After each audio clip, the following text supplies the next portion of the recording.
Right, you're on. Oh god, midweek fixtures are coming. Oh, how are we going to keep up? I can barely get the videos out on time when it's one game a week. Champions League videos for Liverpool as well. This is going to be a disaster of a channel.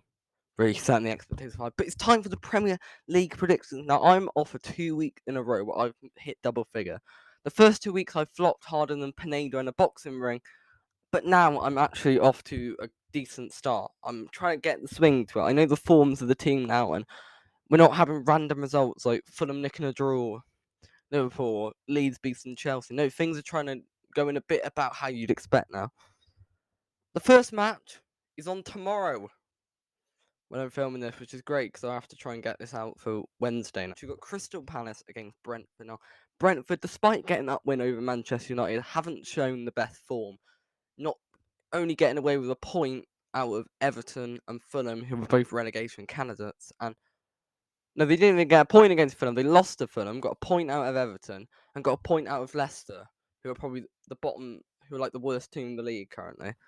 So, yeah, they had a cool win against Man United, but Brentford, you need to be worried, I think.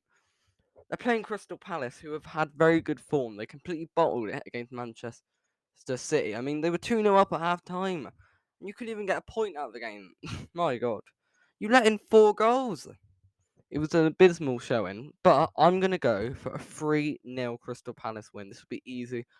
Eze will get a brace, and it will be an all-round easy day for Palace. Then we got Fulham against Brighton. Brighton are unreal currently. Probably means... And I did a whole thing about how people should respect Graham Potter in the last video, so I'm not going to go over it again. But all I'm going to say is that Brighton will win this 2-0. And I think Dennis Undav will score his first goal for Brighton. Then we got Southampton against Chelsea. Despite that really shock loss to Leeds, they've had a pretty decent start to the season, getting 2 wins and a draw at Spurs. Isn't bad on paper, is it? And I think they will continue this. I think they'll get a 3-1 victory against Southampton, but I think Southampton do score first. Right, then we got Leeds against Everton. Now, Everton are mudded. I tell you, they're going down. I just know it. Only getting a point out of the likes of Nottingham Forest and a struggling Brentford is appalling. They should have got 6 points out of that. I believe that this is going to be another woeful Everton performance where Frank Lampard looks closer to the inevitable sack.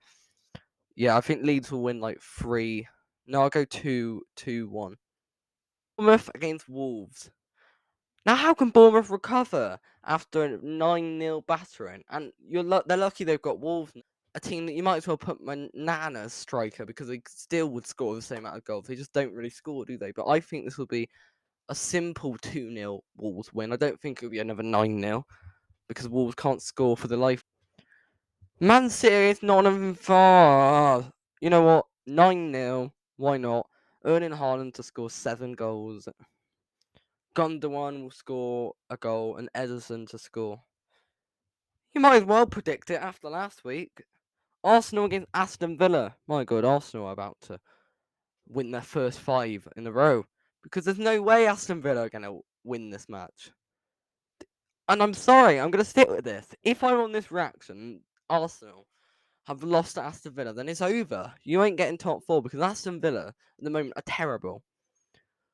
They're garbage. Something just isn't gelling. I don't know why Ben Dia, their like best player, never starts them. It's mental. I personally believe that Arsenal will win this 2-0. I don't think Jesus scores. That's my little prediction. He's going to get a hat-trick now against Tottenham. Now, last season, this would have been a close affair, but I think this will be a very simple 3-1 Tottenham win. I think Kulusevski will score a brace, and Son will... He's been unhappy about the fact he hasn't scored. Right, then we got Liverpool against Newcastle. I'm actually really worried for this game. I mean, I'm less worried now I've seen their performance against Wolves. If you can't beat Wolves, you can't beat anyone, mate. But I'm going to back us to win 2-1. I think this is going to be very tight. I think Mo Salah will return to the score sheet after somehow not scoring in the last game. I don't know how that happened. Imagine scoring 9 goals and your main goal scorer isn't involved in anyone. That's mental. But yeah, I think we win 2-1. I think we're going to concede first because we always do. But it's at Anfield, so I'm going to back us. I think the crowd will get us in it. Leicester City against Man United. Two teams that haven't had the greatest start. to the season. Points out of 12 isn't amazing for United, but they'll take it. And Leicester, I think this is the game that gets Brendan Rodgers the sack. Poor Leicester. They've not signed anybody. They're so lazy. James Maddison needs to abort ship now. Come on, come to Liverpool. I want to see James Maddison in a Liverpool shirt. Because honestly, it's a failing ship.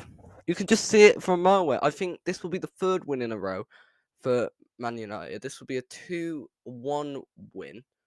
I think Bruno Fernandes to score again, and I think that Elanga will score the winner. That's a mad little prediction for you lot. So yeah, that's my prediction. I know I'm going to get every single one of these dead on, people. I know it.